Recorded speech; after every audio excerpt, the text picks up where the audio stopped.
What's going on, family? Just had a couple of thoughts that I thought I'll share with you guys. I was just thinking, running to the store, going to Home Depot for my 1000th time this year since I bought my house in June. And I realized that religion and your upbringing can be stumbling blocks in your future, in your success, the way you view things, the way you go about things, the way you portray things, even project things. And what I realize is that when I look at people that I grew up with, people that I've shared some really great moments in my life with, that our upbringing and religion played a pivotal role in the way that we turned out. Yeah. It played a pivotal role in the way that we turned out in our success levels, because we allow religion and the way we grew up stop us for metamorphosizing and transforming into what we could become and what we wanted to become. Now, me, growing up, I had no idea what I wanted to do or what I wanted to be. I wanted to play football, what every young inner city black dude wanted to do. Play with some sort of type of ball, because those are the things that are pushed on us. Or essentially, those are the things that are kind of left for us, because whatever you see yourself, like my son, all three of them, essentially at this moment in my life, they epitomize. They see these icons. They see LeBron James. They see, they don't really see Tiger Woods, but they see these athletic icons, right, or comedians as positive role models, whether you like it or not. Whether you like it or not. So most kids, just like my son Cameron, when he was coming up, he said, "Hey, I want to play professional football." And I told him, you need a backup plan. You need to get your education. You need to have some sort of skill. You need to have some certification or license in order to bring in food, to bring in money. Because here's the thing, not every child has the drive of a LeBron James. They don't. Not every child has the drive of a Jerry Rice. They don't. They don't have the drive. They don't have the skill. They don't have the talent. But this is essentially of our upbringing that pacifies us, that brainwashes us, that manipulate us into thinking that we're going to be successful based on our physical attributes. Now, the other part of that is your spirituality. Your spirituality can be a crutch. Your spirituality can be a form of a fairy tale, thinking that if you just pray, if you just get on your knees and give your tithes and offerings, that you're going to be successful. That is a big fat lie. That is a big fat lie. I remember my mom, she wasn't really that religious. She wasn't really that spiritual, right? The only thing she said, I need to go out here, get a job to feed my son, me. I'm her only child. I'm her only child. So she had to go get a job. And I don't remember us going to church when I was with my mom, but I remember my aunt forcing me and my cousin when we were very little going to church, Seventh-day Adventist. I was a Seventh-day Adventist, a Baptist, Southern Baptist, you name it. I've been part of all these churches, non-denominational. And what I've realized through all these different sects of Christianity, and I'm not banging on Christianity, Christianity changed a lot of people's lives, helped them to be very, very profitable and goodwill people. I'm not banging on Christianity. Rather, I'm not banging on any religion. I mean, there's a lot of black people nowadays that are becoming Muslim. I'm not banging on nothing. But a lot of religions that I've studied, as I was going through my ordination, they pacify you, right? They have you to believe in something greater than yourself, and that if you do A, B, and C, 1, 2, and 3, that the heavens are going to open up and there's going to be a blessing that pours down, and you're all of a sudden going to be this wealthy person. But then it also has these very contradictory statements and verses and parables that basically a rich man won't be the first man in heaven, be the poor man. So it's kind of like, wait a minute, so should I be poor?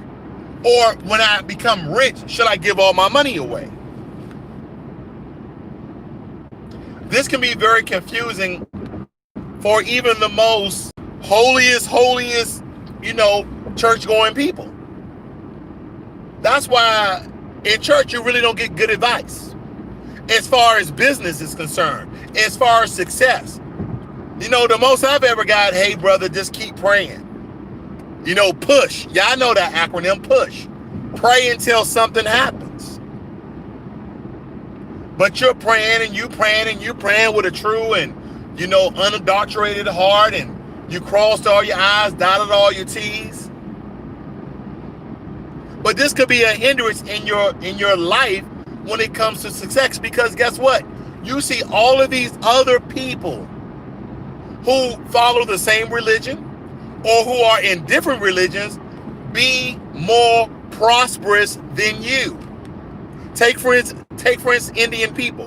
When Indian people come over here, yeah, they have help from the government, H1N1, all those other immigration policies that help Indian Americans out. But nonetheless, they start these businesses, and their mindset about the way their life should be is totally different than the way you think about how your life should be. It's phenomenal, because I'm never going to fool you guys and say, well, immigrants don't come over here and get help. They get great help.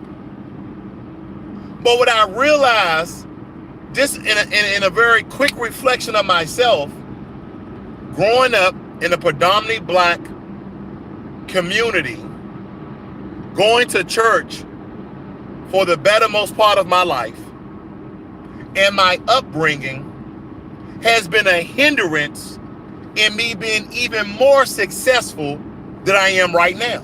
And a lot of people don't want to hear this, because I know we cling and we hold to our upbringing. We cling and we hold to our religion. Because you're like, well, if I don't have religion, what do I have to fall back on? How am I going to be a good person without my religion? My religion gives me laws, gives me rules, gives me commandments outside of this everyday, this every sect world that we live in this evil world that we live in. So we need those religious practices, we need those religious beliefs in order to be good people. Well, I don't agree with that narrative. I know that you can be a great person without essentially following one religion or another. Hey, there's rules and laws, and then that's this goodwill of a person. And no, for no reason at all am I telling you should give up your religion. I am telling you to analyze your life the way you've been living it based on your religion and based on your upbringing. Because what I realize is when you ask people, why aren't you successful, or why haven't you been doing this? Well, I'm just waiting on God. And then you get those really crafty Christians or crafty religious people, well, God waiting on you, right? That's what they tell you. And you're like, well, I'm putting in the work. I'm doing this, that, and the other. Let me tell you a story. When I was heavily in the church, I was going to church 3 or 4 times a week. Yep. I was going to church 3 or 4 times a week. And I still wanted to do other things because I was a young man at the time. I was still, there we go, have some do all these young men thing. And my pastor at the time won't say his name. The church needs you. I want to do basketball and I want to do this club and that club. I'm like, hey man, I'm only 20, 30 something years old. I don't want to spend my entire life every day inside the church. He said, first and foremost, and what happens is we get manipulated, we get tricked, we get bamboozled into giving all of our time, all of our effort into something that you simply just want to go and get preached to. Now you're a part of the church. Now you Holy Ghost filled. Now you this, but now you're not equating, you're not allocating that time to doing what you really wanted to do. Not everybody is called to ministry, but If you stay in the church long enough, I promise you, your pastor, your deacon, your usher, somebody in the church will tell you that you have a calling on your life. That you have a calling on your life. Because they need people to stay in church, because we need to understand what? Church is a business. I'm not speaking against the church. I'm not speaking against the church. I'm just letting you know that church is a business, and they need people to be a part of the business that works for free, okay, in order to keep this business running. But this can be a large hindrance on your life. This can be a large hindrance on your life. And a lot of people nowadays are beginning to realize that the church could be a hindrance on their life as far as the things that they want to do. Here's another one. Your upbringing. Your upbringing. How many of you who have had traumatized upbringing that is now preventing them mentally, and some of you physically, from moving forth in your life? Whether somebody was bringing you down with negativity in your words, whether it be your parents or your teachers or people in your community that is still affecting you mentally, or is these dumbass teachings that we receive from our dumbass family members, and we believe that going forth throughout our life, that prevents us from being successful. And you damn near have to reverse the brainwashing that you receive from your own family members in order for you to succeed. In order for you to succeed. And every time, here's the thing, your brainwashing from your community, your brainwashing from your family, your brainwashing from your friends didn't all come verbal. It did not all come verbal. It came in the example of you just watching them. A good portion of my family members sold drugs. So when I had an opportunity, I wanted to sell drugs. I didn't know why. They're like, man, this is how you make money. Okay. And see, this is what I don't understand about foreigners. Foreigners, people from the Caribbean, people from Africa. And I'm not saying all of them, okay? I'm not saying all of them because I'm B1. I'm black first, baby. But we need to understand that some of these foreigners come over here that look like us. They talk down to us because they don't understand that this system of white oppression, this system of white supremacy is a lot different than the system that you lived in with your colonizers. First and foremost, in your countries, you were the majority, first and foremost. So at any moment, you could have took over. You could have been like Haiti. Haiti said, nah, we're not going down like that. Look at the War of 1804. When Haitians was slaying and killing all the Frenchmen. They're like, nah, we fighting for our freedom. So now part of this free world, part of this new world, the Western powers cut off Haiti from doing any sorts of businesses to rise their economy. So a lot of these foreigners that look like you and I from the African continent and from the Caribbean, not all of them, they call us like Akatas. Don't mess with those Akatas. Don't mess with those American Negroes because they're X, Y, and Z. But they never tell you why. Oh, they're dangerous. They're hoodlums. They're ghetto. They're this, they're that. But why? Why? Why were your parents, why was your upbringing so detrimental in the way that you viewed life? Because we need to understand that this system of white supremacy has been birthed and has been nurtured throughout the years. Whether when we came over in ships in 1526, whether it be Jim Crow, whether it be all the literally federal policies that came across our people. All the while in slavery, what did they give us? I ask people this all the time. What did they give us in slavery that we are still suffering from? What is the brainwashing that they gave us in slavery that we are still suffering from? Religion. Religion. Africa had their own religions, okay, prior to Christianity.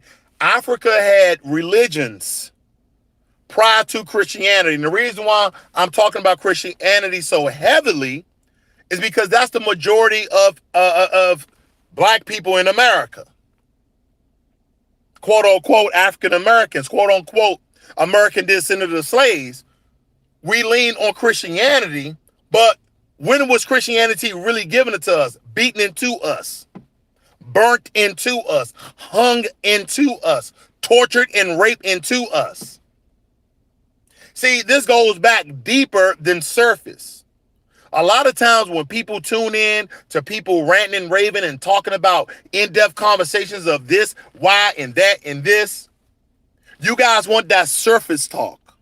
But I want you guys to dig deep. I want you guys to deconstruct people's word in the context of what they're talking about so you understand the comprehension of what they're trying to portray and the information they're trying to give.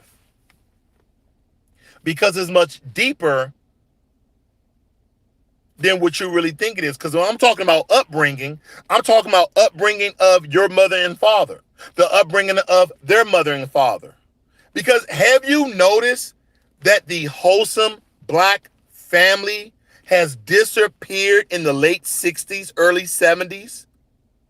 What occurred in our parents' upbringing? What occurred in our families and our parents' upbringing to destroy the black family?